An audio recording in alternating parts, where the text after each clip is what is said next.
ઘરમાં હંમેશા આશીર્વાદ અને શાંતિ રહેશે. રસોડામાં, સીડી નીચે કે શૌચાલયની નજીક મંદિર ન બનાવો.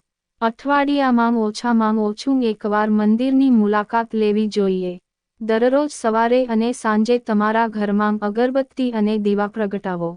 અમાવસ્યા, એકાદશી, મંગળવાર, શનિવાર, ગુરુવારે પરિવારના કોઈ પણ સભ્યએ પોતાના વાળ ઢાંકવા જોઈએ નહીં.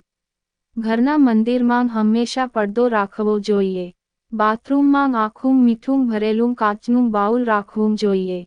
રવિવાર અને એકાદશીના દિવસે તુલસીને પાણી ન ચડાવવું. ઉત્તર પૂર્વ ખૂણામાં પાણીથી ભરેલો કલશ જોવાની ખાતરી કરો.